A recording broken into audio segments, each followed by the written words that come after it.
स्वरूपे निज आयुध भुज चारी तनु गन श्यामा निज आयुध भुज चारी ए जे આપણે વિભૂતિનું દર્શન કરીએ છીએ એ ભગવાને ચતુર્ભુજ સ્વરૂપે વિભુજ મટી ચતુર્ભુજ સ્વરૂપે દર્શન આપ્યું. હવે નારદ હરિદાસ એ ધ્યાન કરે છે પણ આકાશવાણી થઈ કે તમે તપ કરવા માટે જાઓ, હવે દર્શન પરિવાર મારું થશે નહીં. તો આકાશવાણીની સૂચનાથી હરિદાસ કે હું જંગલની બીચમાં ગંગા કિનારે આવી અવશ્રેષ્ઠ ગયેલું જીવન એમાં તપ કરું છું. અને સમયાંતરે જ્યારે આકાશવાણી કહ્યું હતું કે પરિવાર જ્યારે જન્મ થશે કે જે ચતુર્મુખ બ્રહ્મા તપિકાવાનો જન્મ થશે અને પરિવાર મારે જન્મ થયો ત્યારે સરસ્વતીએ મને માળા આપી, બ્રહ્માએ ભગવાન વિષ્ણુએ મને વીણા આપી અને વરદાન આપ્યું કે તમે અજર અમર છો, તમે બધી જગ્યાએ વિચરણ કરી ને ભગવાનના વીણા વગાડતા, ભગવાનના યશનું કીર્તનનું ગાન કરજો એવું વરદાન. આ બોલો તો કીર્તન બોલો અને કીર્તન સિવાય કથા તો આપણે કંઠસ્થ થઈ ગઈ છે. વેણુ વગાડે તો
तो ब्रह्मकुलानलो मे दहत्वभद्रस्य पुनर्नमेषु पापीयसि गिरधीज देव गोप्य।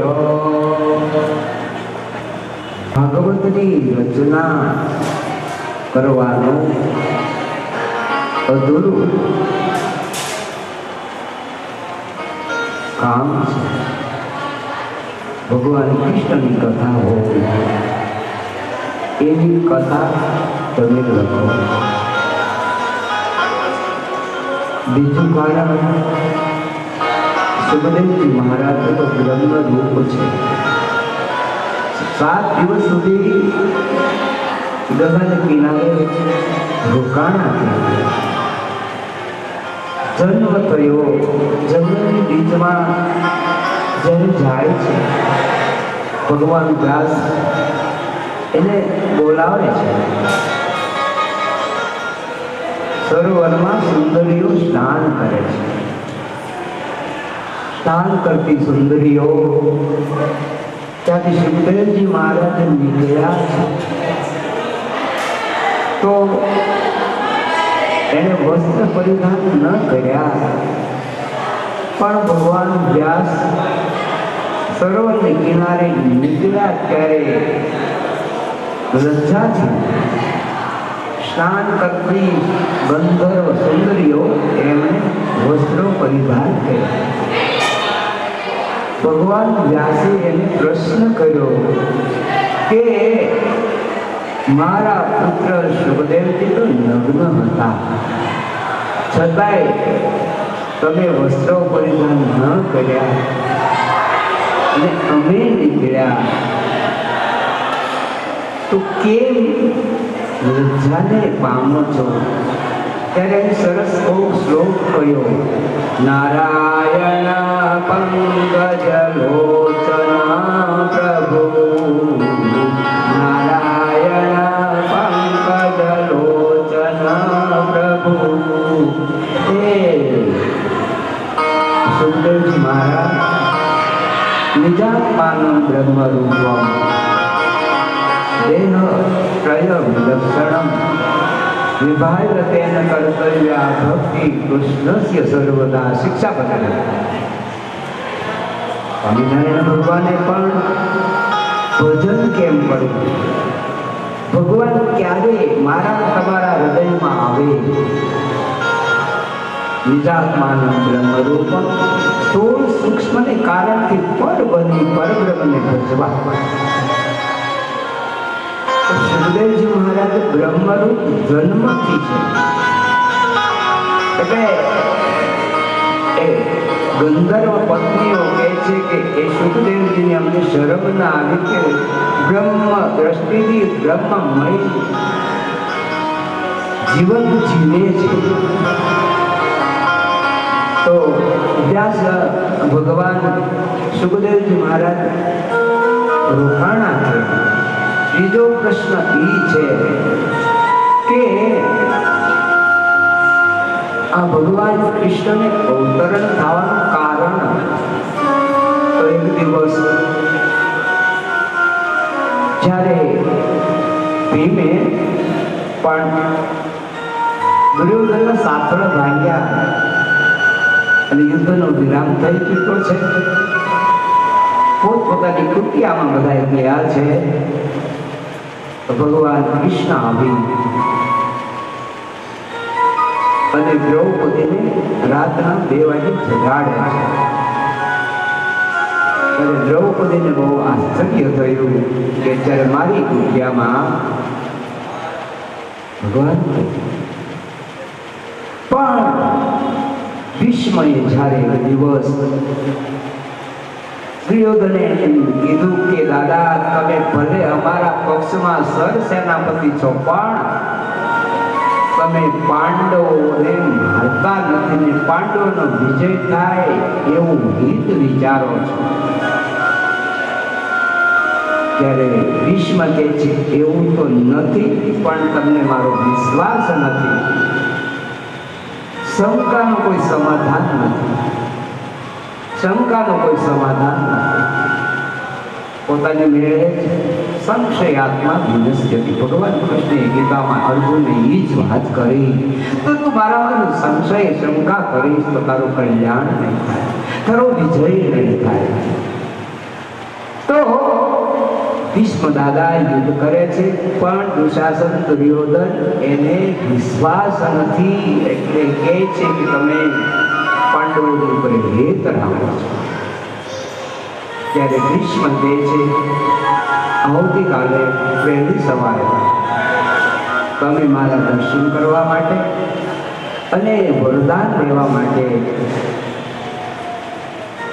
દ્રૌપદીને મોકલજો.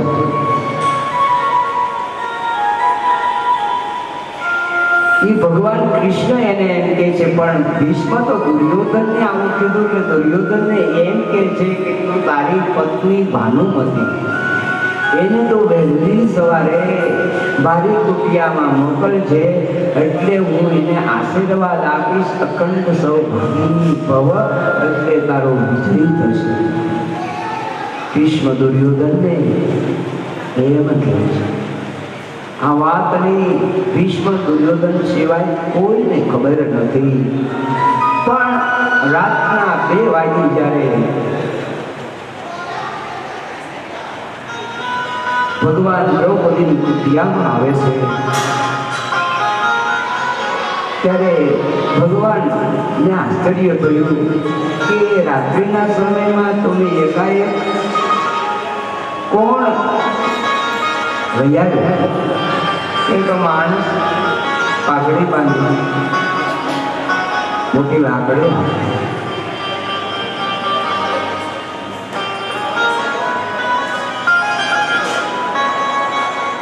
ફરવા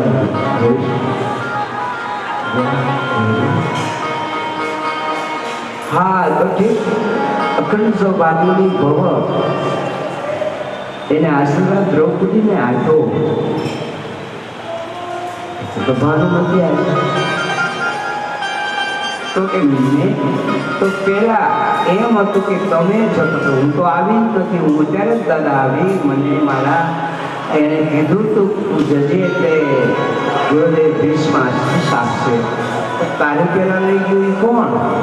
मुझे तो पता नहीं, पहचान तुमने दिया है, ये क्यों मालूम है? तो પેલા તો ભગવાન કૃષ્ણએ દ્રૌપદીને જગાડીને મોકલ્યા, એને આશીર્વાદ માંગ્યા. તો ભગવાન દ્રૌપદી ભીષ્મ એને એમ કહે છે, દ્રૌપદી તને ભૂલું કોણ તમે કોણે જગાડ્યા? તો ખબર નહીં, મને તો કોઈ કીધું આપણે જવાનું છે, તમારી સાથે હું આવું, એટલે હું એની સાથે આવી. પણ એ છે કોણ? મારે એને જોવો છે. એ જ બહાર ઊભા છે, ચાલો જોવા. તો કે તું જાણે તો હશે તો ઓળખી જાય. તો ભગવાને એમ કહ્યું, મુખ ફેરવી દીધું કે આ મને ઓળખી જાય છે. એટલે ભગવાન ભીષ્મ આવે છે, દ્રૌપદી લઈ આવે છે, હું કોને આવે બતાવવા આવે છે. તો ભીષ્મ મોઢું ફેરવી ભગવાને ભીષ્મ એ બાજુ જોયું તો આ બાજુ ભગવાને મોઢું ફેરવ્યું. નીચે જ જોઈ ગયા, અમે અદર જોવા જેવું છે જ નહીં. અને ભગવાનનું કપટ એટલે ભગવાનનું કામ હતું કે ભગવાન નીચે જોઈ ગયા. ભગવાનના દેશમાં લાકડી અને કાળો ફેટો માટે બાંધ્યો હતો. મને હમણાં દુનિયા વાતથી કરું ને ત્યારે કાળા ચશ્મા અને મોઢે પણ કાળું રાખો છો. તો મેં કીધું મને ખરે ઓલા કૃષ્ણનો કાળો કલર બહુ મને ગમે છે, એટલે હું ચશ્મા કાળા પહેરું છું. તો તમને એમ દેખાય છે, મેં તો દેખાતું તો નથી, પણ હું કરું મને ગમે છે. એટલે તો કે કાળું તમે શ્વાસોશ્વાસ લો એમાં કાળું ઓલું રાખો છો બ્રાઉન. પણ આજ ભગવાન કૃષ્ણએ માણસના વેશમાં દ્રૌપદીને માટે, પાંડવોને માટે કાળી પાઘડી બાંધી છે. મોઢા ઉપર પણ કાળું કપડું લીધું છે. અને ભીષ્મ કહે છે તમે છો કોણ? કૃષ્ણ તમે છો.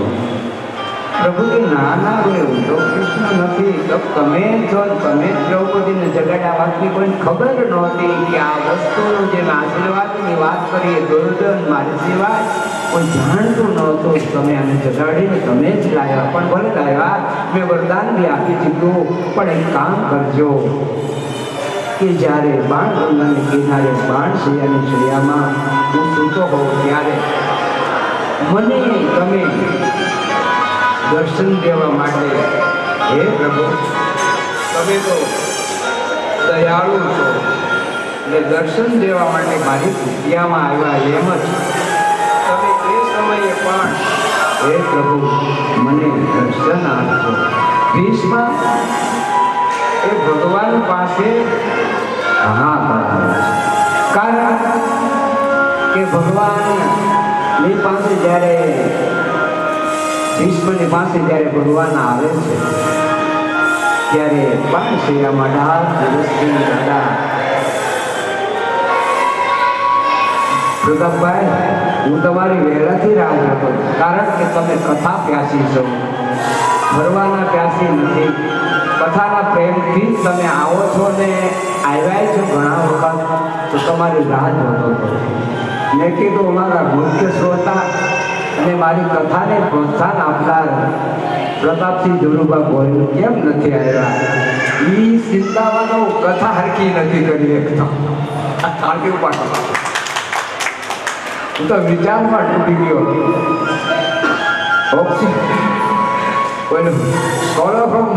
कोलोफ्रम ऊंडो गयो। लेकिन बात सही है, पर कथा का अपना टाइम तो कथा में बाकी दोपहर के समय में सबको जहाँ भी दर्शन करना है जाना, मैं भी जाता हूँ, तो ये मेरी प्रार्थना। तो भीष्म એ ભગવાનની પાસે માગે છે કે અંત સમયે મને દર્શન દેવા આવે છે. હવે એ અંત સમય એનો આવી ગયો એટલે ભગવાન કૃષ્ણ દ્રૌપદીને કીધું તો તમે એને લઈને આવજો. આજ મારી કુટિયામાં જેમ તમારું કામ કરવા તમારી સાથે આવ્યા એમ એક દિવસ તમે પણ ભગવાનનું બાહોડું પકડીને મારા અંત સમયે ભીષ્મને દર્શન મને થાય, ભીષ્મને દર્શન દેવા માટે આવ્યા. તો એ ભગવાને વરદાન આપ્યું કે હું જરૂર બાણગંગાની કિનારે. હવે જ્યાં વિધાતા આવ્યા છે, વ્યાસ ભગવાન આવ્યા છે,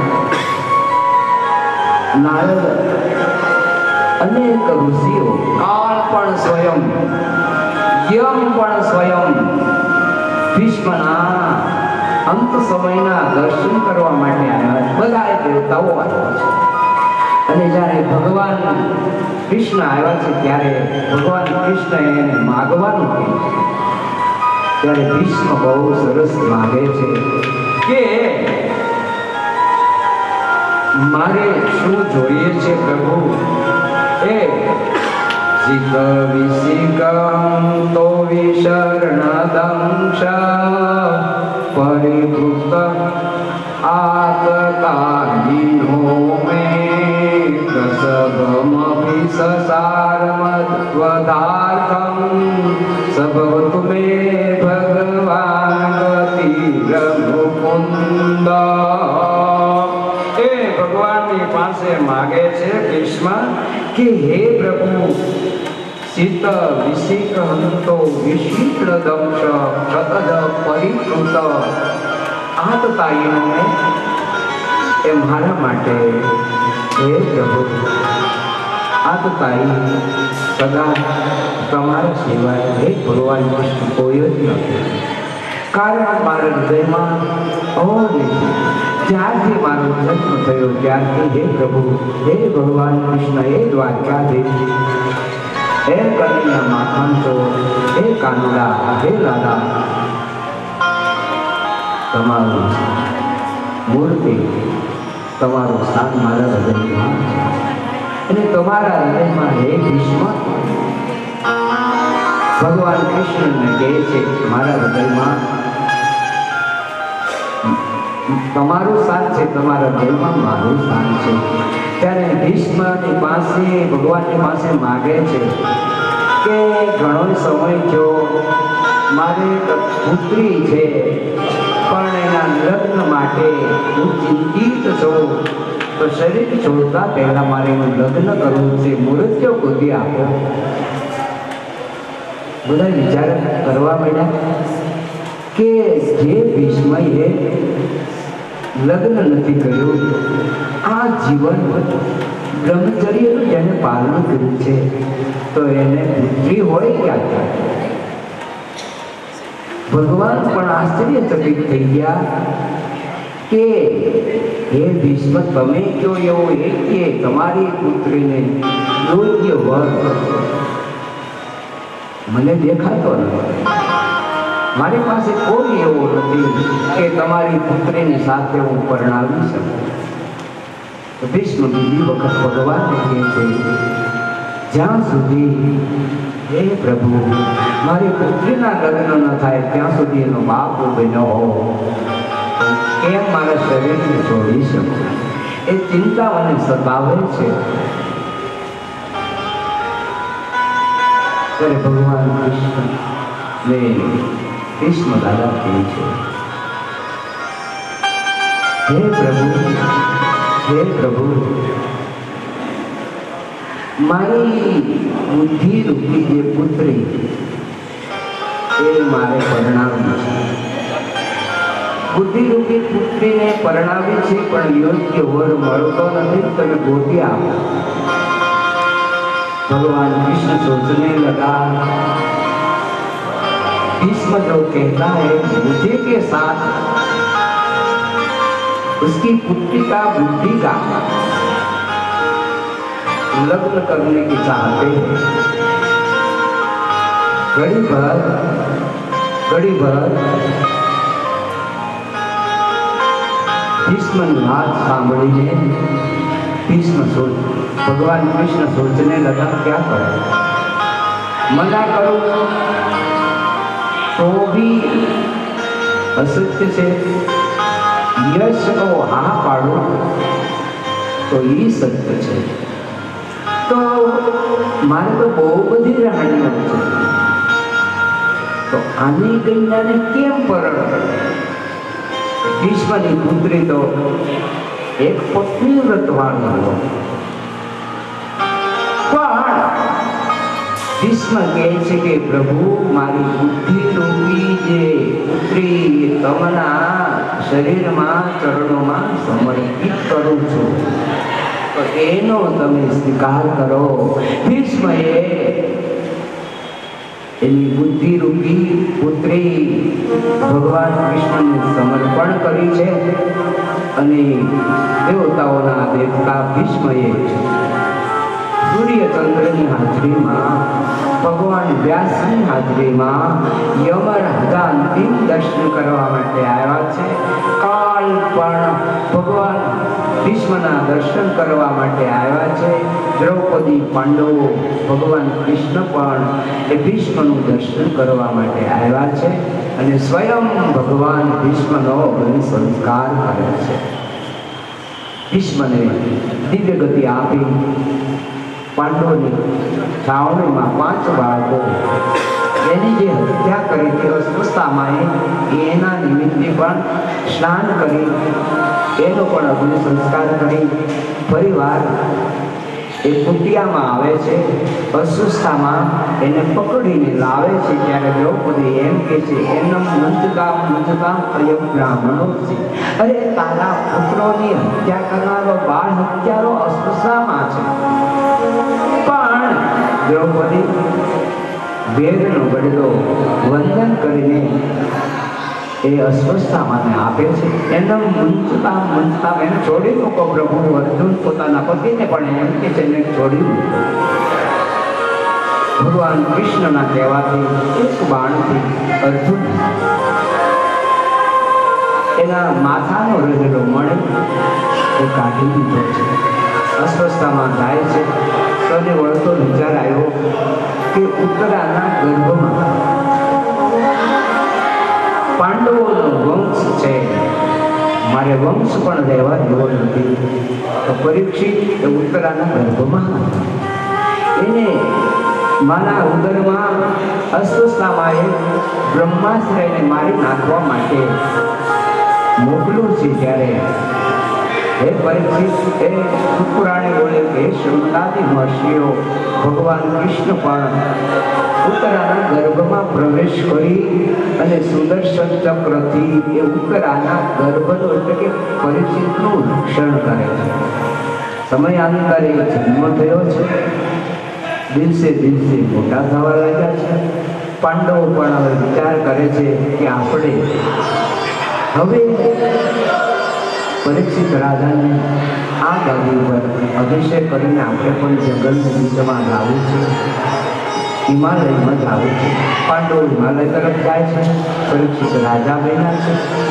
તો એક દિવસ એ કુંતા એ ભગવાનને કીધું, ભગવાન કહે છે ઘણા દિવસથી હસ્તિનાપુરમાં છો, તો મારે હવે રજા આપો, તો મારે દ્વારકાપુરી જવું છે.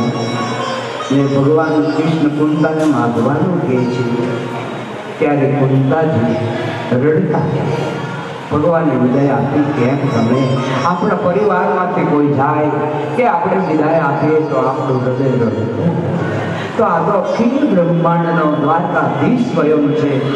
કેટલાય ટાઈમથી પોતાની સાથે રહે છે, રાજ્ય અપાયું છે. યુધિષ્ઠિર મહારાજાનો યશોમેધ યજ્ઞ કરે છે, એમાં ખુદ સ્વયં ભગવાન પત્રાવાળીમાં ઠાલવે એવા ભગવાન ઈ એમ કહે છે કે મારે હવે દ્વારકાપુરી જવું છે. ત્યારે કુંતાને માગવાનું કહે છે. કુંતાજી માગે વિપદ સંતુ નઃ શશ્વ તત્ર જગદગુરુ ભવતો, હે પ્રભુ પરિવાર ક્યારે મને દર્શન થશે? ભગવાન કૃષ્ણ કહે છે કાંઈ નથી, હવે તો ક્યારે પણ મારે આવવાનું નહીં બને. આ તો તમારા બધાનું કામ હતું. મારે આ યુદ્ધનું નિર્માણ કરીને તમને વિજય અપાવવાનો હતો, જે અસત્ય હતું, અનેકી હતી, એનો મારે નાશ કરવો હતો. એટલા માટે હું રોકાણો યુદ્ધ કરાય. હવે નિશ્ચિત નથી. ત્યારે દ્રૌપદી બહુ કુંતાજી બહુ તો ભવતો સ્યાદ પુનર્ભવ દર્શન ને પ્રભુએ રડતા કહે છે કે પરિવાર, હે પ્રભુ, હે દ્વારકાધીશ, મને તમારું દર્શન ક્યારે થાય? માગો. અને કુંતાજી એમ કહે છે એક દુઃખ આપતા. ત્યારે ભગવાન કૃષ્ણ કહે છે કે કુંતાજી, જ્યારે મારો તમારા પરિવારનો સંબંધ થયો ત્યારથી દુઃખના પહાડો, દુઃખના ધો, દુઃખના વાદળો એ રોજ તૂટી પડતા. પણ જ્યારે આજે યુધિષ્ઠિર મહારાજ અસ્થિની ગાદી ઉપર બિરાજમાન છે અને શાંતિથી રહેવાનો તમારા પુત્ર રાજા બન્યા છે, તમે મારી પાસે દુઃખ માગો છો, તો મને પણ દુઃખ થાય છે. આવું માગવાનું કારણ શું? હર હંમેશ માણસ ભગવાનની પાસે કે કોઈ મોટા સંત રાજી જાય ત્યારે માગતા હોય કે 4 મોટું છે તો 2 બંગલું થાય, 2 બંગલા છે તો 5 બંગલા થાય. હર હંમેશ કોઈ પણ ઈચ્છાઓ એવું માગતા હોય, સંપત્તિ માગતા હોય છે. પણ કુંતા એમ કહે છે દુઃખ આપતા જાઓ. દુઃખમાં સબ સુમરીને કરે, સુખમાં કરે ન કોઈ. સુખમાં જો સુમરીને કરે તો દુઃખ કહાં છે? એટલા માટે એને માગ્યું કે દુઃખમાં પ્રભુ તમે બહુ યાદ આવો, ને સુખ જો હોય તો ઉત્તરથી તમારો સંબંધ જીવને ન રહે. એટલે હો દેશ કોઈ પણ એક સંકટ આપતા જાઓ કે જેને કારણે 24 કલાક મારું મન પ્રભુ તમારા ચરણોમાં લાગેલું રહે. ભગવાન દ્વારકાપુરીમાં આવ્યા છે, બધાથી ભગવાન આવતા શંખ વગાડ્યો છે. ભગવાન ફરીને પોતાના ભવનમાં પોતાની ગાદી ઉપર વિરાજમાન થયા છે. બધા જ રાણીઓ ભગવાનને આવીને પગે લાગ્યા છે. આખો એક દ્વારકાધીશનો પરિવાર બહુ ભેગી હતો. બધા જ ભગવાન આવ્યા એવી ખબર પડતા બધો જ પરિવાર દ્વારકાધીશના મહેલે આવી ભગવાનની આરતી કરે છે, ભગવાનને પગે લાગે, ભગવાનને પુષ્પની માળાઓ ચડાવ્યા. સુખદેવજી મહારાજ કહે છે કે એ પરીક્ષિત પુરાણે બોલે છે કે એ શૌનકાદી મહર્ષિઓ પરીક્ષિત રાજા બન્યા છે. તો એક દિવસ અશ્વ ઉપર બેસી હાથમાં ધનુષ બાણ લઈને એમ કહ્યું કે નૃત્યા કરવા છે. હવે નૃત્યા કરવા માટે જાય છે. પાણીની તૃષા બહુ લાગી છે, પાણી ક્યાંય નથી. સમીપ ગુરુનો આશ્રમ જોયો તો આશ્રમમાં પ્રવેશ કર્યો તો ગુરુદેવ તો ધ્યાનમાં. રાજાએ કીધું મને પાણી પાવ, મને તરસ બહુ લાગે છે, પાણી સિવાય મારો પ્રાણ જશે. તો પણ શમિક ઋષિ મુનિ ધીર જોગી સિદ્ધ શાંત વિમલ મન દેહી ધ્યાન કઈને નિગમ પુરાણ યાગમ દાસુ કીર્તિ એ શમિક ઋષિ ભગવાન સાથે આત્મીય ભાવથી ધ્યાનમાં છે. બોલ્યા નથી, પાણી આપતું નથી. પરીક્ષિત રાજા સત્તા, સંપત્તિ, શરીર ને કારણે સન્મતિ એ ભ્રષ્ટ થયા છે. શમિકની કુટિયામાં એક મરેલો સાપ પોતાના બાણથી લઈ શમિકના ગળામાં પહેરાય. રાજા પોતાના રાજ્યમાં ગયા. શમિક ઋષિના બાળક શૃંગી કૌશિકી નદીની કિનારે બાળકોની સાથે રહ્યા. ભૂખ લાગતા પોતાની કુટિયામાં આવે. કુટિયામાં જોયું, પિતાના ગળામાં સાપ જોયો. શમિકે ક્યારે સાપ જોયો નથી. આજે એને બીક લાગી. એ રડવા રડતા રડતા એ સાપ દે છે બ્રહ્મ વાક્યમ જનાર્દન. મારા પિતાના ગળામાં જેને સાપ નાખ્યો, સાપ પહેરાયો. શૃંગીને ખબર નથી ક્યાં તો મરેલો છે. એને તો એમ છે કે હમણાં હું જાસ તો કરડી જઈશ. વધારે ડર પામે ને વધારે રડવા. તો શૃંગી કે છે આજથી 7મા દિવસે જેને મારા પિતાના ગળામાં સાપ નાખ્યો છે એનું મોત થાય. શમિક ઋષિ સમાધિમાંથી જાગ્યા. સાંભળતાની સાથે કહે છે, હે પુત્ર, તે સાપ આપ્યો પણ એને હિમાચાર અંતર મોકલીને તે બહુ મોટી ભૂલ કરી છે.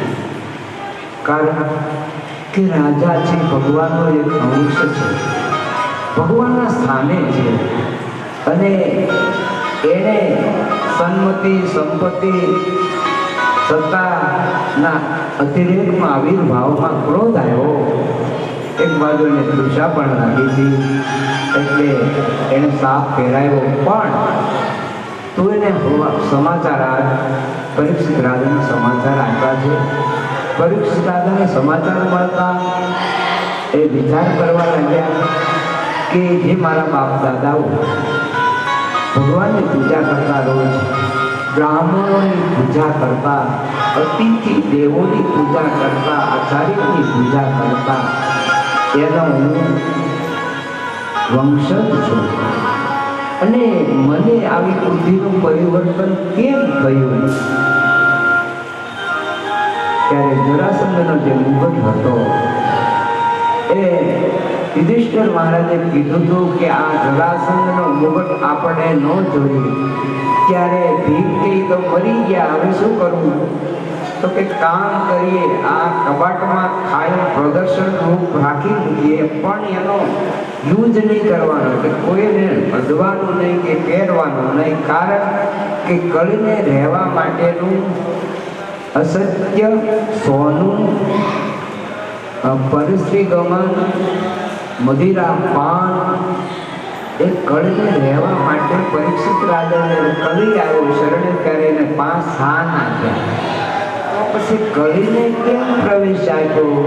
કળીને તો એટલા માટે રાજાએ પ્રવેશ આપ્યો રે કલોતુ કેવલા ભક્ત બ્રહ્મ સાયુજ્યકારી. કળીના સમયમાં ભગવાનને પામવા માટે પ્રેમ, ધર્મ અને પ્રેમે સહિત કીર્તન ભક્તિ, એટલે એ ભગવાનને બહુ ગમે. કાંઈક ગાવ એટલે એ બહુ ગમે છે. એટલે એને વરદાન આપ્યું કોઈ તું રે, પણ કોઈ નડતો નહીં, અને આ 5 સ્થાનોમાં તું રહે છે. એટલે આ મુગટાને પહેર્યો તો હોનાનો, એ જરાસંઘનો હતો, એ જરાસંઘને મારી જ લાગેલા હતા. અને તેનું એ તો દ્રવ્યતું સોનું હતું. એટલે આ રાજાની બુદ્ધિનું પરિવર્તન થયું અને એને પોતાના રાજ્ય છોડવાનો સમય આવ્યો અને 7 દિવસમાં મરવાનો એને માટે મોટો ભય આવ્યો. તો એ પરીક્ષિત રાજા એ જ મિનિટે જવાબદારી પુત્રને સોંપી આનંદથી. ઓલા કહેતો હતો મને કે ઉજ્જૈન જાવ છે, કે હું કામ? તો કે તમને ખબર નથી? મેં ના ના. તો કે એવા વર્ષો પહેલા એક ભરતોની રાજા થઈ છે, અને એને એક પિંગળા નામની બહુ ગોરી રૂપાળી પત્ની અને એક પુત્રીનો જન્મ થયો. પછી એમાં એક એવી ઘટના ઘટી કે અતિ પ્રેમ છે એ નાશમાં પરિણમે, અતિ પ્રેમ છે ક્રોધમાં પરિણમે, અતિ પ્રેમ છે એ પતનનું કારણ બને, અતિ પ્રેમ અને મોહ એ શરીરનો નાશ કરાવે. ભક્તોને એવો કડવો અનુભવ પત્ની પાસેથી જ થયો, પિંગળા પાસેથી. એટલે એને એમ થયું કે હવે આ રાજ્ય ઉજ્જૈન નગરીમાં રહેવું નથી, આ રાજ્યમાં પણ રહેવું નથી, અને મારે તો સાધુ અલ્પી હદ ચલે ઓલિયા બે હદ ચલે સોપી, હદ બે હદ છોડ કર ચલે ઉसी का नाम फकीर. ऐसा फकीर बनो કે પણ હું ભગવાનની મર્યાદા ન રાખું તો પણ ભગવાન મારો સ્વીકાર કરે. ऐसा साधु बनकर के मैं उस नगरी का त्याग करके मैं पहाड़ों की गुफा में वो जाने लगे. मीठे रस से भरे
જલેબી બનતી હતી, ફાફડા બનતા હતા.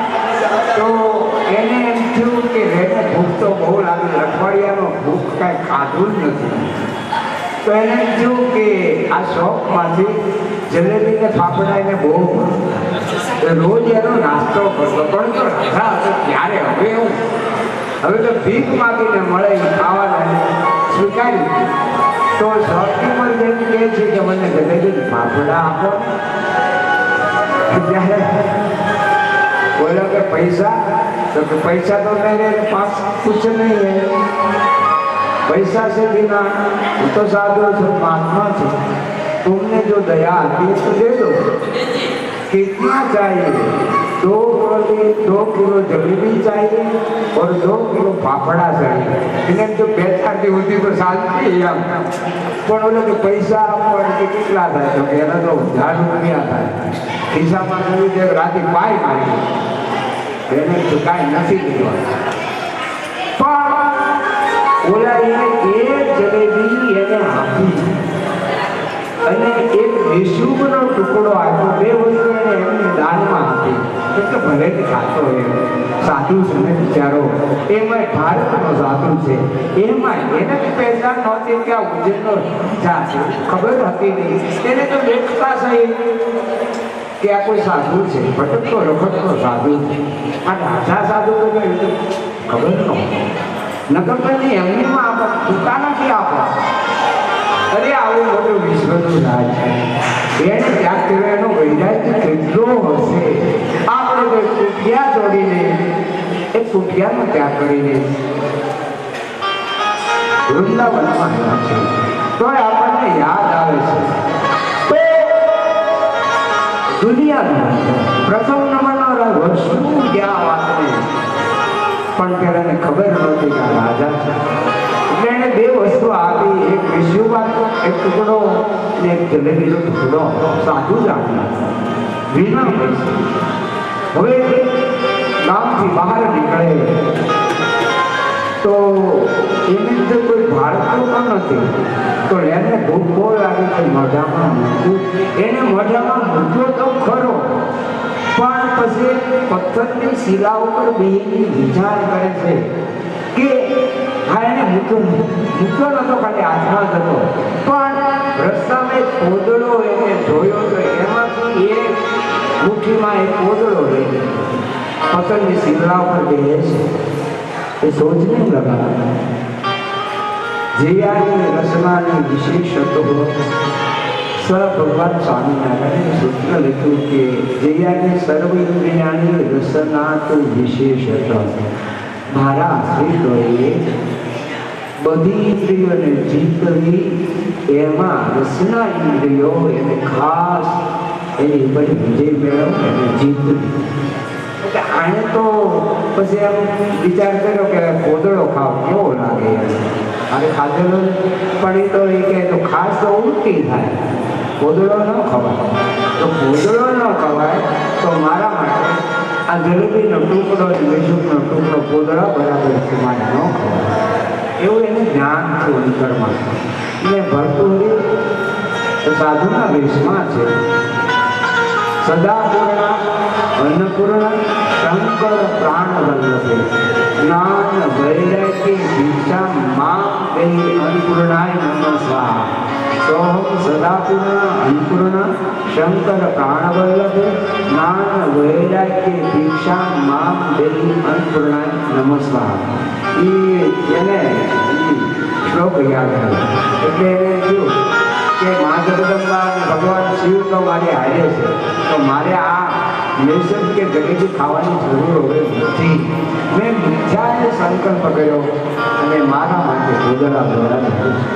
કારણ કે વૈરાગ્યથી પૂર્ણ હતા.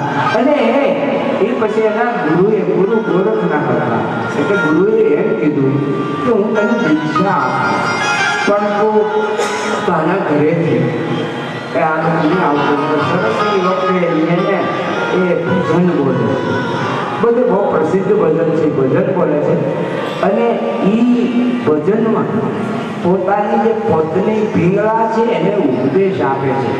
ઈ એને વિનવે છે કે ભલે તમે રો નહીં, પણ હું તમને તમારા માટે ભિક્ષામાં દુષ્પાકને પૂરી બનાવી દઉં. એટલી વાર તમે રોકાઓ પણ ભરતો નહીં. આ તો ગુરુનો આદેશ ગુરુ ગોરખનાથનો છે. નહીં તો ઘરે જવાનું ન હોય, પણ એનો આદેશ એવો હતો જ્યાં સુધી તું તારા પત્નીની રજા ને ઘરની ભિક્ષા નહીં આવે ત્યાં સુધી તને દીક્ષા નહીં આપે. ગુરુએ આજ્ઞા કરી.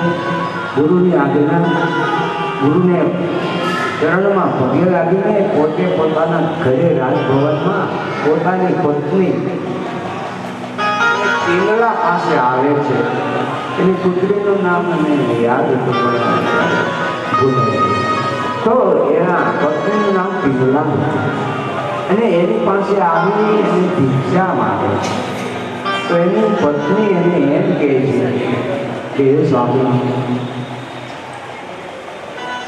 પૂરી અને દૂધ પાક બનાવી અને પછી તમે જમીને ત્યારે એમ કહે છે જમવા રોકાઈ સાધુ ન બની શકે.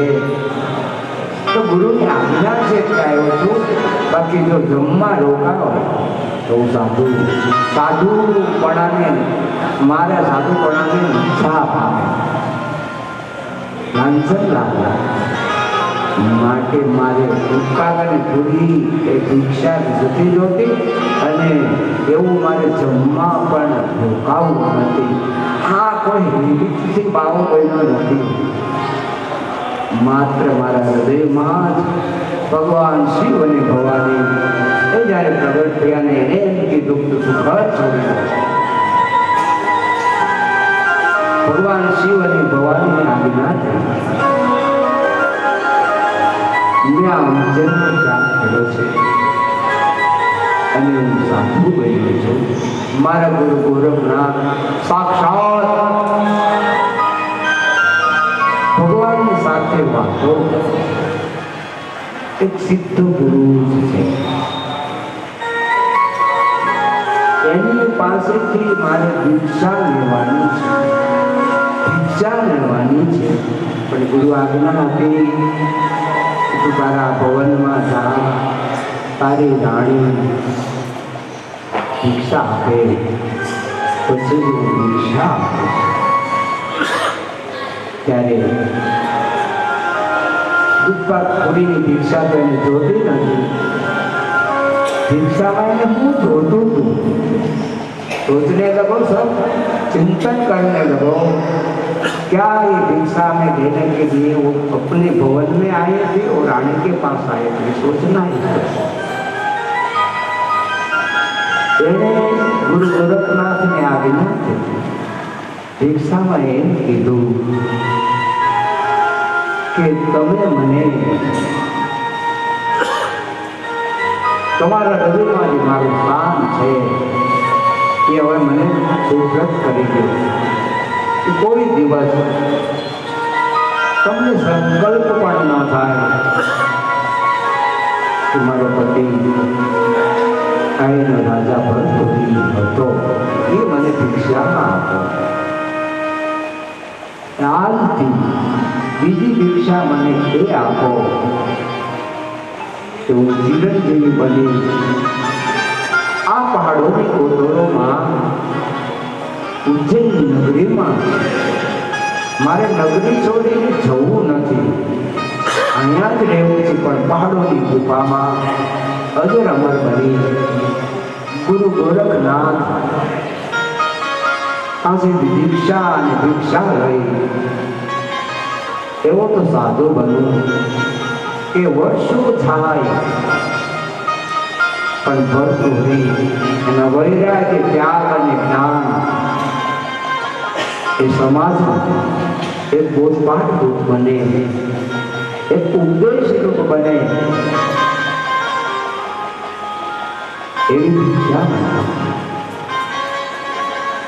એમના પત્ની પિંગલાએ ભરતહરી સાધુના વેશમાં જ્યારે આવ્યા છે ત્યારે એને તરત વરદાન પરમાત્માની પાસે માંગણી કરી અને પતિના ચરણોમાં વંદના કરી, પૂજા કરી, ચરણો ધોઈ, પાણીથી નહોતા ધોયા. એમાં કિતાબમાં લખ્યું છે કે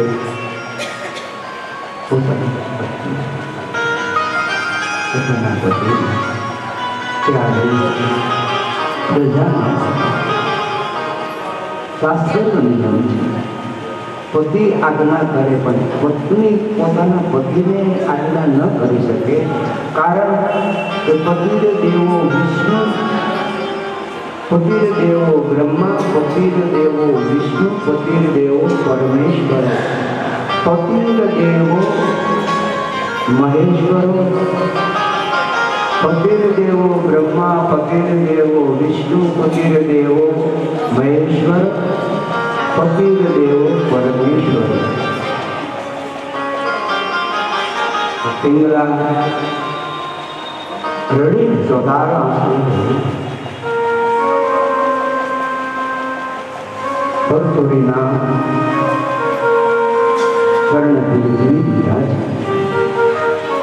ભરતુરી ગુરુ દીક્ષા લઈ પહાડોની ગુફામાં એ વિચરણ કરે છે.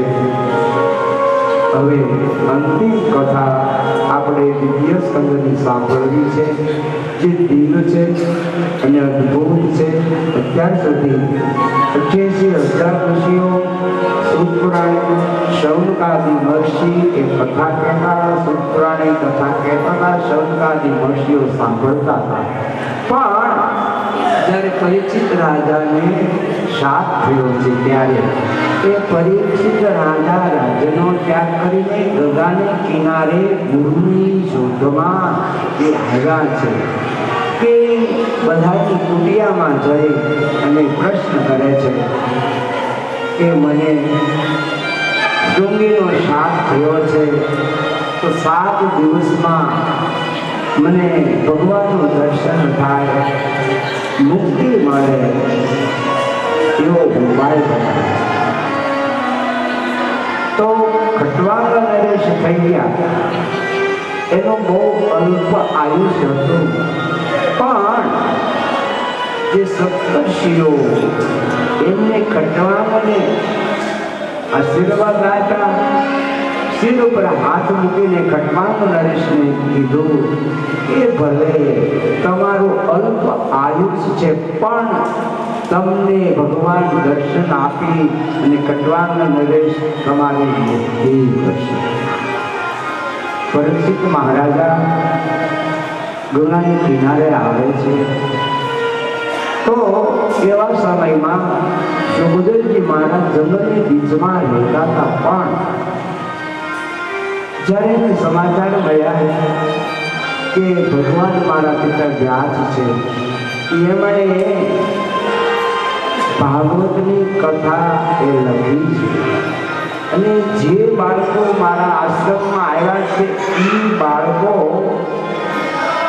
ભગવાન વ્યાસની પાસે ભાગવત એનો પાઠ કરે છે, ભણે છે.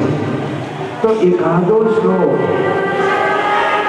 આ લોકો બોલ્યા એટલે પરીક્ષિત રાજા સુખદેવજી મહારાજને શ્લોક સાંભળીને એવું મોહ થયો કે હું પણ મારા પિતાની પાસે જાઉં.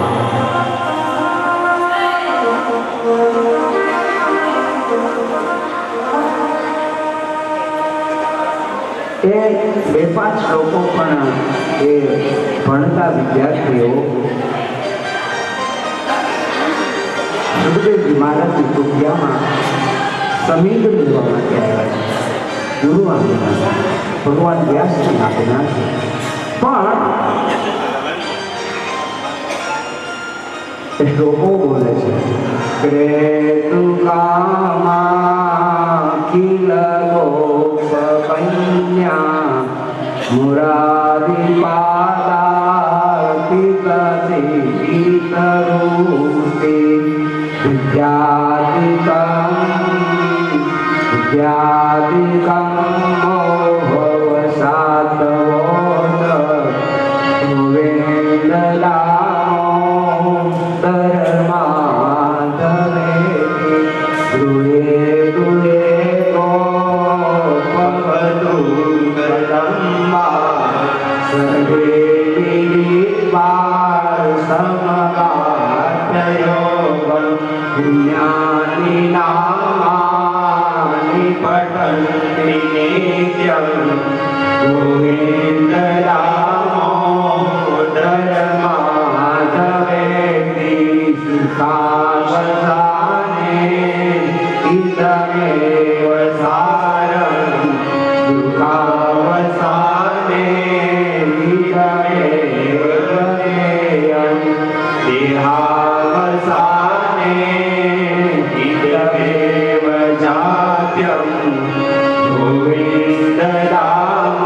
કથો સાંભળીને સુખદેવજી મહારાજને ભગવાન વ્યાસની કુટિયામાં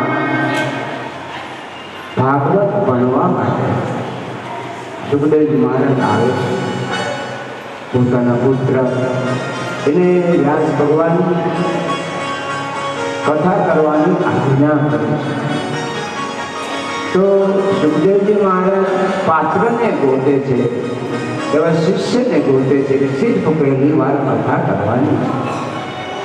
તો ગંગાના કિનારે આવેલું શુક નામનું ત્યાં ગંગાના કિનારે તીર્થ છે. જબરજસ્ત લગભગ આ વૃંદાવન આખું ઢંકાઈ જાય. જબરજસ્ત વટવૃક્ષ હતું, દીદી હતું ને આજે પણ છે. તો એના થડની બાજુમાં ગર્ભનું આસન પવિત્ર માનું. ગર્ભના આસન ઉપર બેસી દિશાઓ રૂપી વસ્ત્રો ગુરુદેવ સુખદેવજી મહારાજે પરિધાન કર્યા. ગંગામાં સ્નાન કરી બધા પગે લાગી અને સુખપુરાણી શૌનકાદિ મહર્ષિઓ 86,000 મહર્ષિઓ એમણે પ્રાર્થના કરી છે કે તમારા મુખ થકી ભાગવત ભગવાનની કથા અમારે સાંભળવી. તો પરીક્ષિત રાજા પણ ત્યાં આવી પહોંચ્યા. એ રાજાએ પણ સુખદેવજી મહારાજના ચરણોમાં પ્રણામ કરી, પુષ્પમાળા પહેરાવી, પૂજા કરી અને એ પણ ગર્ભના આસન ઉપર ભગવાનનું ધ્યાન કરી, પ્રાણાયામ કરી, જે વિશ્વનો રાજા છે એક છાપ ખાવાના નિમિત્તે રાજ્ય પરિવાર પુત્ર એનો ત્યાગ કરી સુખદેવજી મહારાજ શિલ્પ સામે બ્રહ્મરૂપ બની અને ભાગવતની કથામાં સૌથી પહેલા રાજાએ પ્રશ્ન કર્યો છે. દિવ્ય સ્કંદમાં એનો પ્રશ્ન છે ને એ ત્યારે જ આવ્યા છે. તો એનો પ્રશ્નનો શ્લોક આપણે સાંભળીએ. શુગોવાચ વર્યાદસ્તે પ્રશ્ન રૂપહિતો રૂપઃ આત્મવિત સંમતા પુંસો શ્રોતવ્યાદિષુ યઃ પર વર્યાદસ્તે પ્રશ્ન રૂપહિતો રૂપ આત્મવિત સંમતા પુંસો શ્રોતવ્યાદિષુ યઃ પર. સુખદેવજી મહારાજ કહે છે કે હે રાજા, તારો પ્રશ્ન નિર્ભય થવા માટે ઈશ્વરના ગુણોનું શ્રવણમ કીર્તનમ વિષ્ણુ સ્મરણમ પાદ સેવનમ અર્ચનમ વંદનમ દાસ્યમ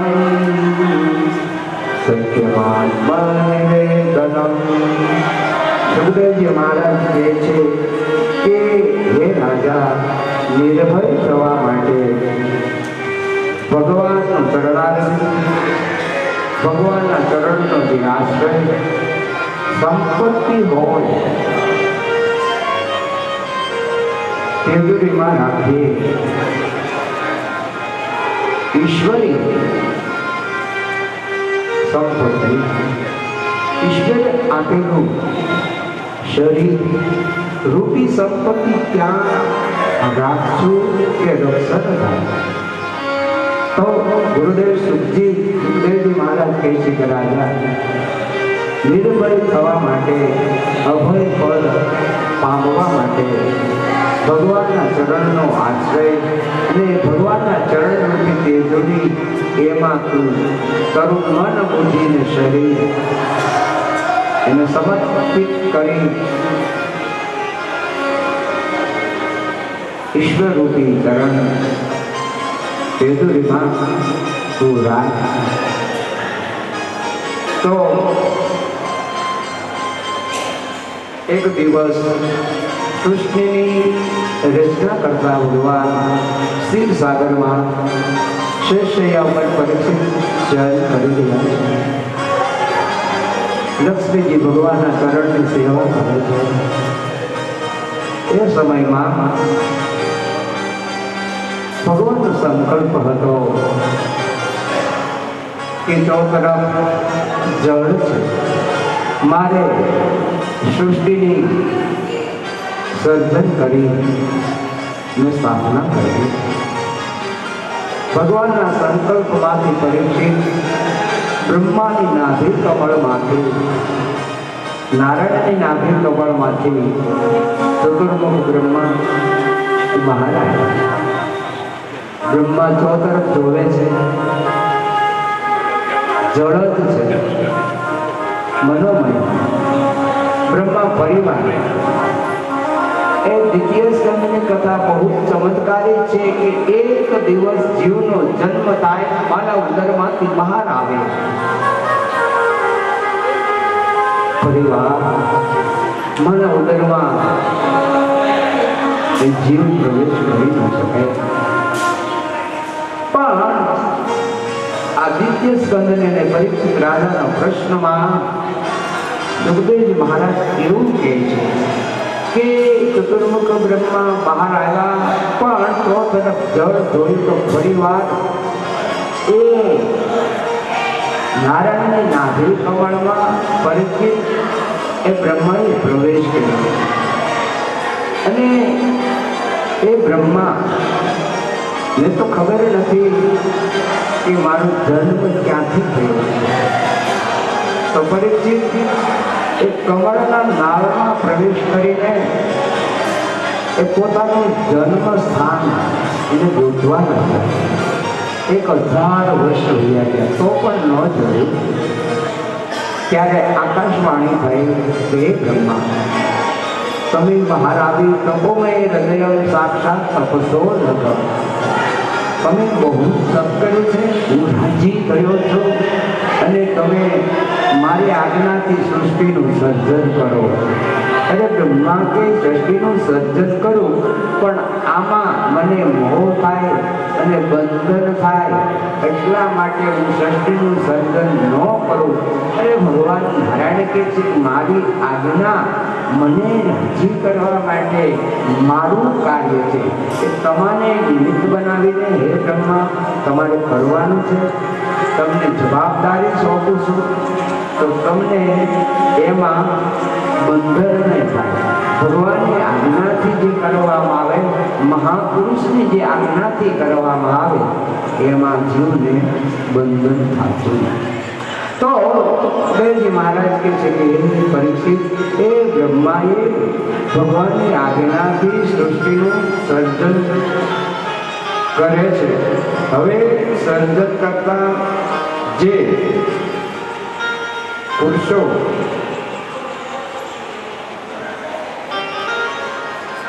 પ્રજાની ઈચ્છા વાળા છે એ દક્ષાદિની પૂજા કરે છે. જેને લક્ષ્મીની ઈચ્છા વાળા છે એ અગ્નિદેવની પૂજા કરે છે.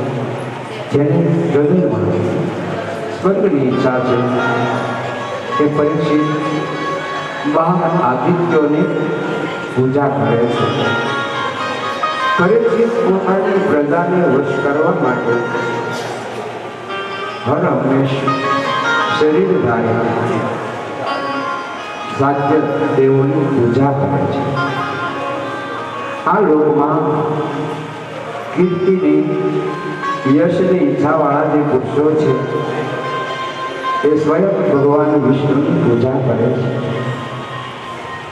જે સંસારમાં રહ્યા છે, જે પરસ્પર પતિ પત્નીનું યુગલ બન્યું છે, તો એ પરસ્પર પ્રેમ સંપાદન માટે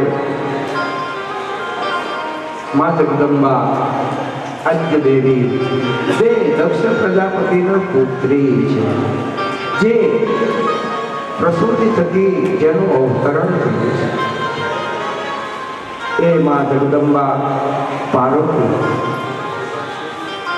પાર્વતીની પૂજા કરે છે. કારણ કે અનાદિકાળથી અમારે સ્વામિનારાયણ ભગવાનને બહુ સરસ લખ્યું છે, વિષ્ણુ શિવ ગણપતિ પાર્વતી, એમાં પણ પાર્વતી શબ્દ ભગવાનને વાપર્યો. વિષ્ણુ શિવ ગણપતિ પાર્વતી દેવાગરા એવા પૂજા માન્યા દેવતા પંચમામુખી. ભગવાન સ્વામિનારાયણ કે 5 દેવો મને માન્ય છે. તો આ ભાગવતના દિવ્ય સ્કંદમાં જે કથામાં આવે એ જ બોલું છું, મારું વાંચું છે નથી બોલતો ડાપણ કરીને. એટલે એમાં એ એમ કહે છે કે ભગવાન શિવ અને પાર્વતીની પૂજા કરે છે, બળ માટે મરુત ગણોને પૂજે છે. હવે આ લોકમાં ભોગની જેની ઈચ્છા છે એ ચંદ્રને પૂજા કરે છે.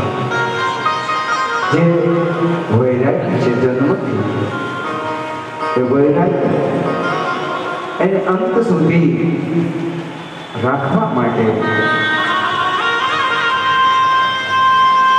મોક્ષ મેળવવા માટે, ભગવાનને રાજી કરવા માટે જે વૈરાગ્ય છે એ વિષ્ણુ ભગવાનની પૂજા અને ચરણની પરિચર્યા કરે છે.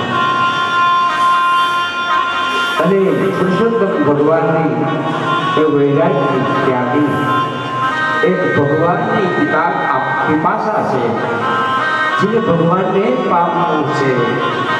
બીજા બધા એ સાથે રહેવા છતાં પણ હે પરીક્ષિત, જેના હૃદયમાં મનમાં બહારથી વૈરાગ્યની જરૂર નથી, બહારથી ત્યાગની જરૂર નથી.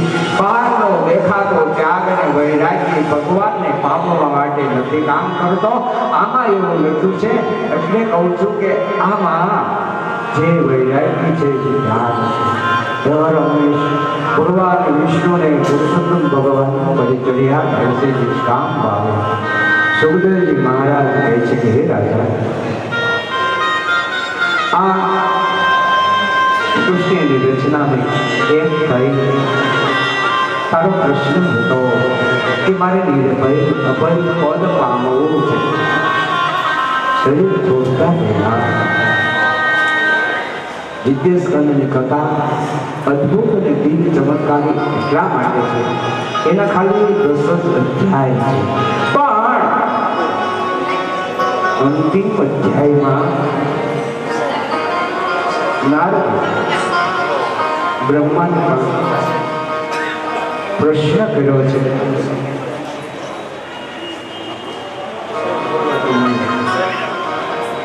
શંભુ શરણે પડી માગું ઘડી ઘડી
એ ગાય છે, પણ બીજી વસ્તુ એમાં એ છે કે નિત્ય સ્વામી એમની કથાના પણ અત્યારે તો સ્વામીની પાસે એમનો શિષ્યો છે, પણ એ એક દિવસના ગાયક એમની સાથે ટ્રેન થયેલા છે. એને ખબર છે કે આપણે સમુદાય શું છે, આપણા ઈષ્ટદેવ કોણ છે. ભલે ગાયક ગમી પણ એ નિષ્ઠાવાળા છે, એટલે આપણને એ ગાય તમને તો કદાચ મજા આવતી હોય કે ન આવે ખબર નહીં, પણ મને તો એ ગાય ત્યારે હું મારા બહેનને ભાનમાં ભૂલી જાઉં છું. એટલે હજી એક વખત હાલ્યું પાડું એવા ગાયક છે. અને એને મારી આને ઘણી જે હોય છે. હમણાં અમને 3 દિવસનો અમારો મંદિરનો ગોપીનાથજી મહારાજનો પાટોત્સવ હતો, ત્યારે 3 દિવસની અમારી કથા હતી. ત્યારે પણ આ જ ગાયકો હતા. એક જ વખતની 3 દિવસની 2 કલાકની કથા. પણ બધાએ મને ભલામણ કરી કે સ્વામી ગમે ત્યાં તમે કથા કરવા જાઓ તો ભલે તમે કથા ન ડાવો, લોકો કહેવાતા વક્તાઓ એની સિરમોલ તમે કથા કરો, પણ તમારી સાથે આ ગાયક આવનામાં જશે તો તમારું નામ દુનિયામાં બહુ મોટું થશે.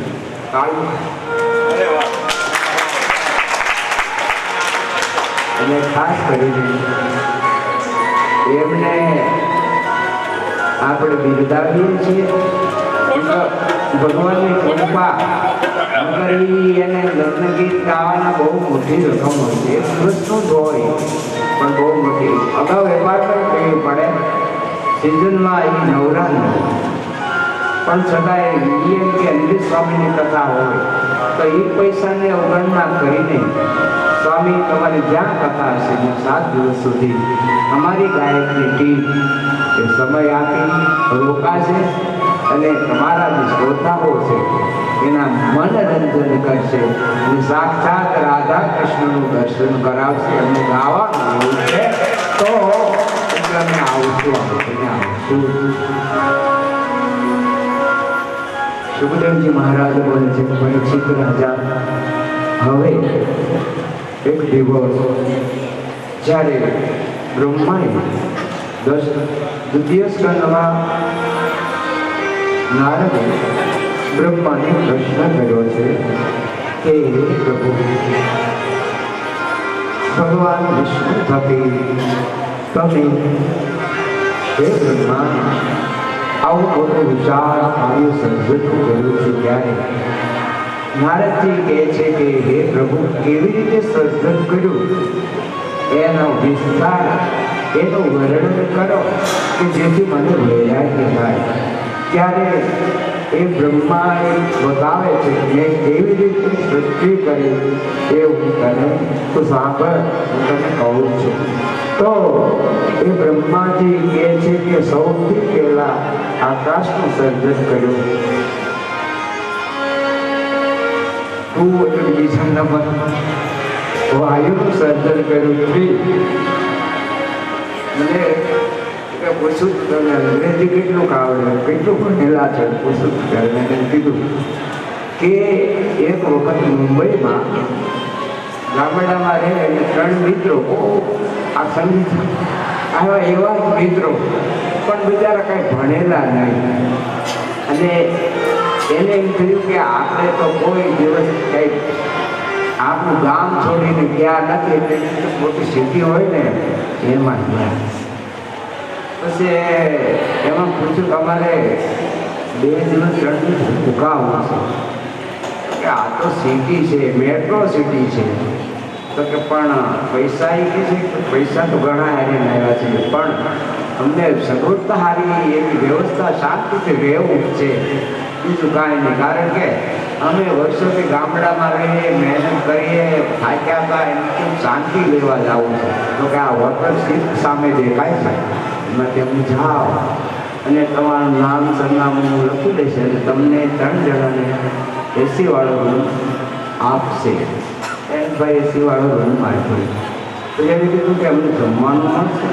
જમવાની શું વ્યવસ્થા છે તમે લખાવી દો કાઉન્ટર ઉપર, તો તમારે એ ચોઈસ હશે.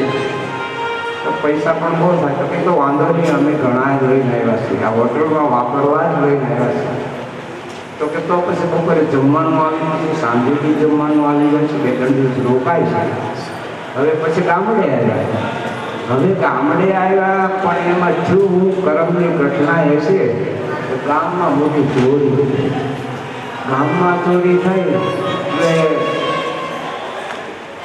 પોલીસ ચોકીમાંથી પોલીસની જીપ આવી અને પોલીસો આવ્યા એટલે ઓલે ફરિયાદ લખાવી કે અમારે ચોરી થઈ છે, એને તમારે પકડવાના છે.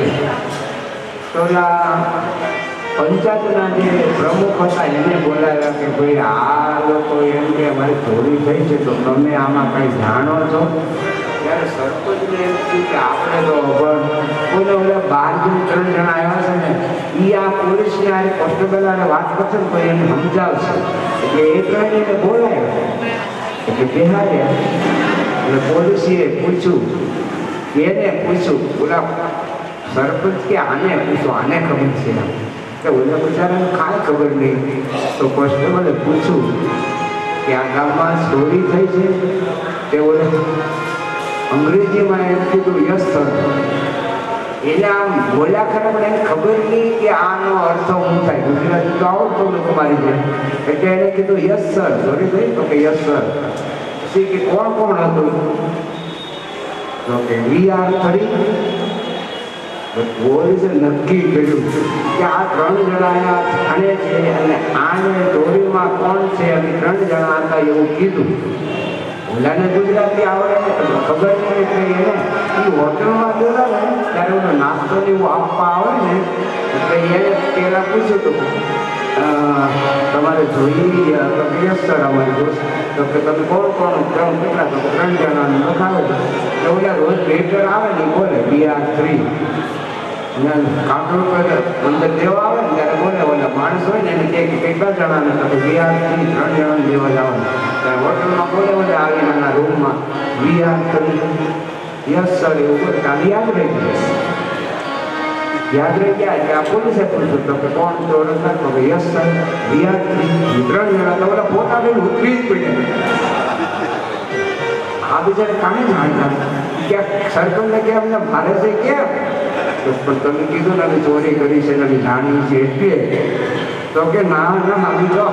તો કે આ અંગ્રેજીમાં ગુજરાતીમાં બોલો તો કે અંગ્રેજીમાં. તો કે અમે ક્યાં ગયા હતા ને તમે એમ કીધું કે તમને ખબર હોય તો જો કે અમને આ 3 સૂત્રો યાદ રહી ગયા એટલે અમે બોલ્યા, બાકી અમે ગુનેગાર નથી.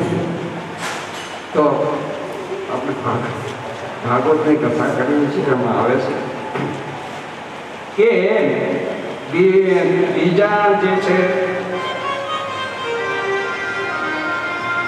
કૃષ્ણની રચના કેવી કરી એવી રીતે એ વર્ણન કરે છે. તો આકાશ, વાયુ, 3 નંબરમાં તેજ આવે છે, 4 નંબરમાં પૃથ્વી આવે છે, 5 નંબરમાં જળ આવે છે,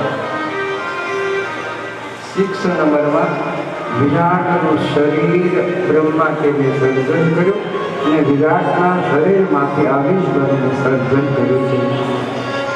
બાહુમાંથી ક્ષત્રિયો થયા છે, હે પરીક્ષિત સાથળમાંથી વૈશ્યો થયા છે, ચરણોમાંથી શૂદ્રો થયા છે.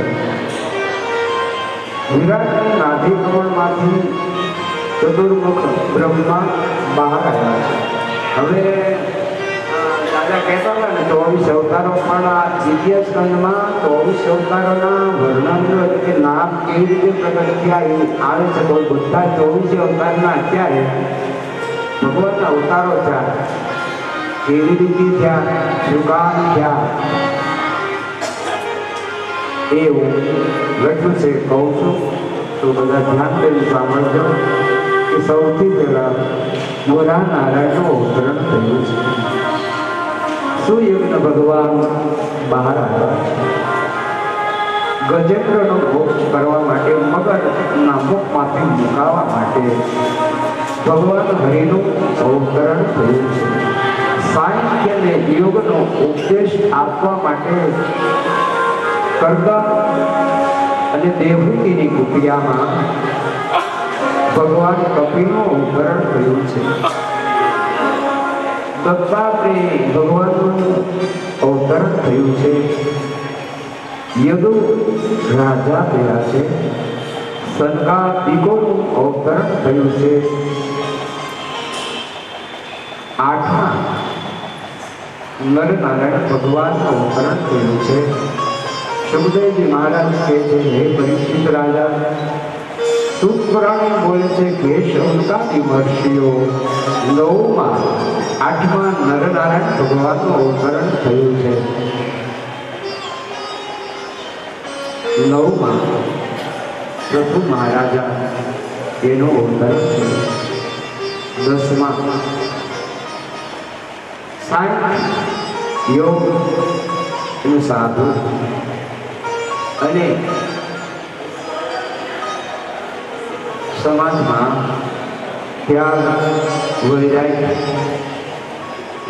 કેવું હોય એ સ્થાપિત કરવા માટે ભગવાન આ ધરાવ ઋષભદેવ ભગવાનનું અવતરણ થયું. 11માં હે પરીક્ષિત, વિરાટ હરિશ્રી ભગવાનનું અવતરણ થયું છે. 12માં કૃતમાલા નદીને કિનારે રાજા એને મત્સ્ય પુરાણનો ઉપદેશ આપવા માટે ભગવાનનું અવતરણ થયું છે. 13માં દેવતાઓનું કાર્ય કરવા માટે સાગરની બીજમાં મંત્રાચળ પહાડ હે પરીક્ષિત પોતાની પીઠ ઉપર રાખવા માટે પૂર્વ ભગવાનનું અવતરણ થયું છે.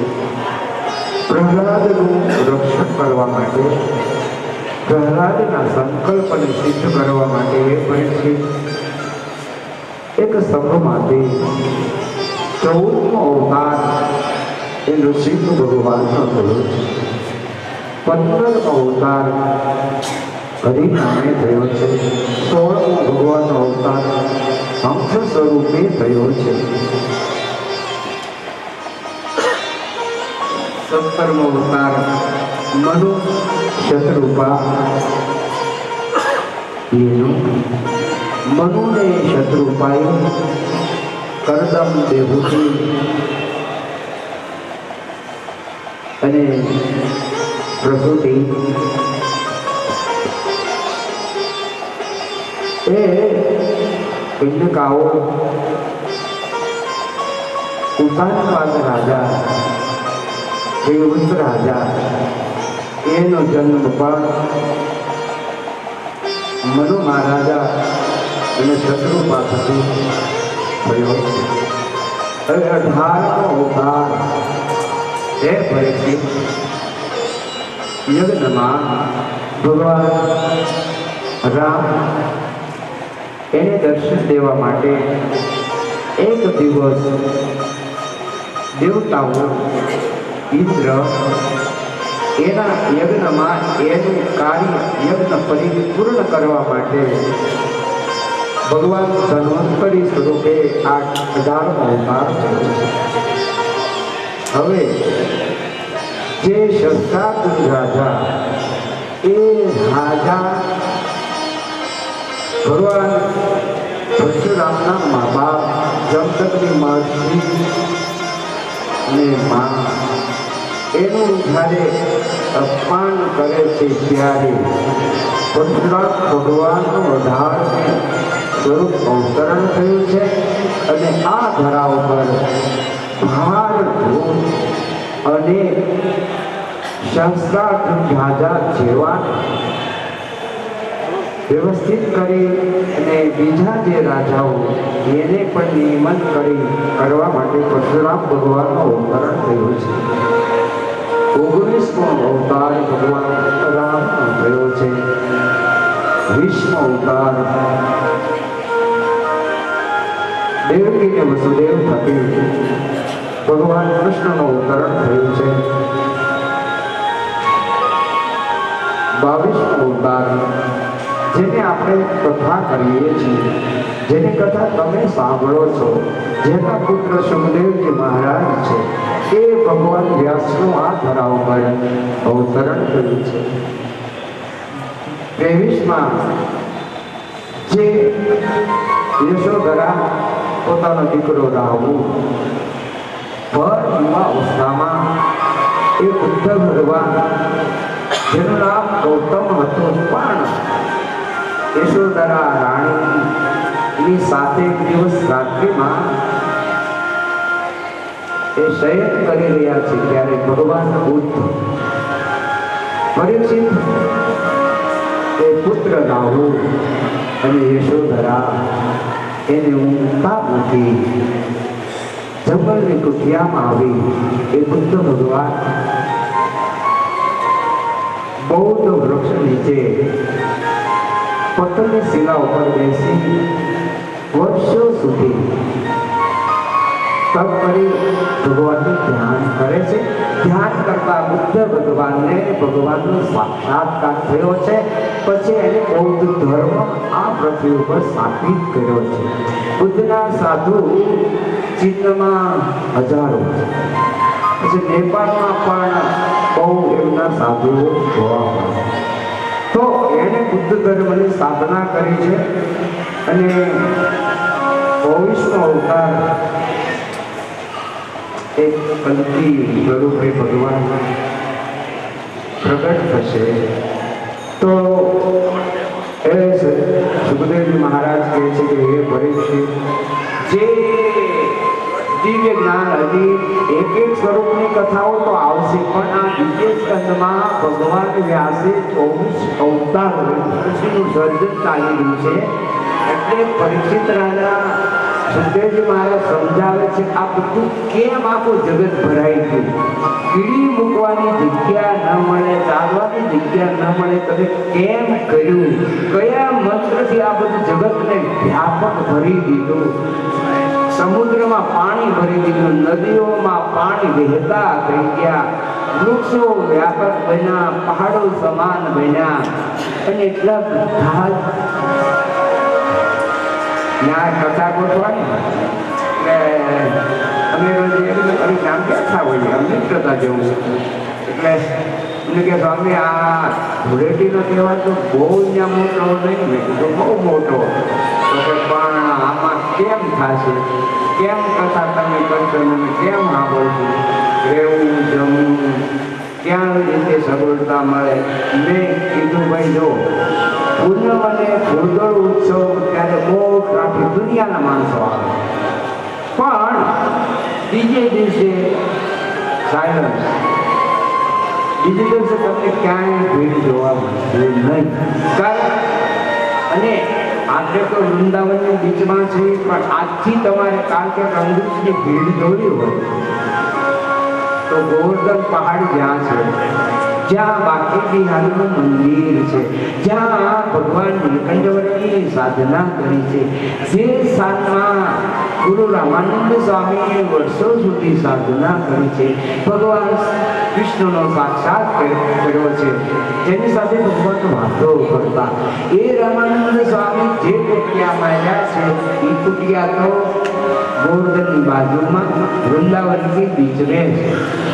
ત્યાં તો હજારો સાધુ આજે પણ, અરે સાધુ તો તે પણ નાના નાના છોકરાઓ એ ત્યાં રહેતા સંતો એની સાથે રહેતા હોય અને સાધના કરતા હોય. કારણ કે આ વિપુલભાઈ નથી બોલતા રાધે કૃષ્ણ રાધે કૃષ્ણ રાધે કૃષ્ણ રાધે કૃષ્ણ રાધે, એ સિવાય કાંઈ નથી.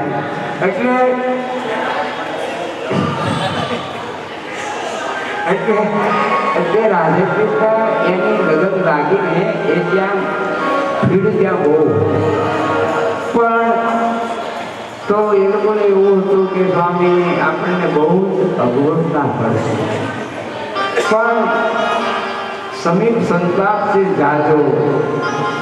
આપણે ત્યાં ભાવનગર ને અમદાવાદ ને મથુરા ને બહુ આઘું ન થાય, ઘણું થાય. તો મારે તો 15 કલાક કન્ટિન્યુ કાચ ચલાવી ગયો, 12-13 કલાક તો થઈ ગઈ પોપ.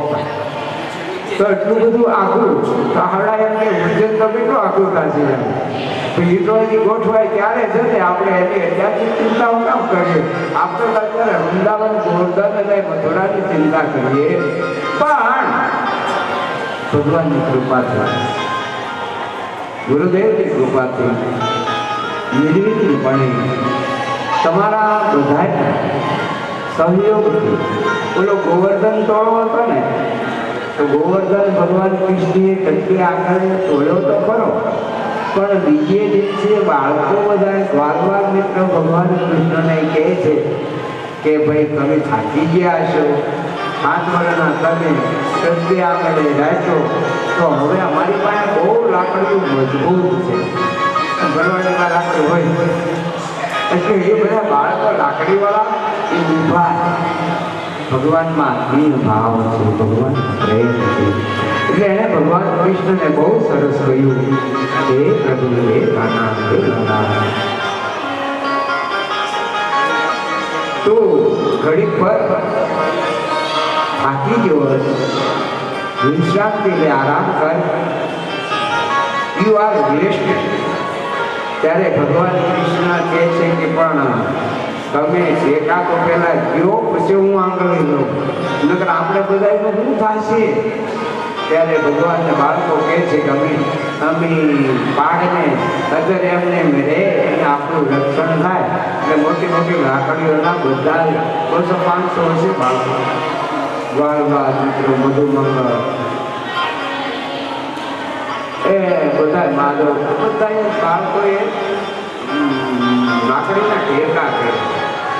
પણ જ્યાં ભગવાન કૃષ્ણએ સહેજ એ એક અનુભાગ આમ આંગળી આમ હલાવીને ત્યાં તો પાઠ રોજવા મળ્યો. એટલે ભગવાન કે ભાઈ આમાં ટેકા તમારા તો તમે આઈપાઈ બધા આ થેન્ક યુ, પણ આમાં કામ નહીં આવે કે મારે તો 7 દિવસ સુધી આ ગોવર્ધનને રાખવા માટે આગળ તો રાખવી જ પડશે.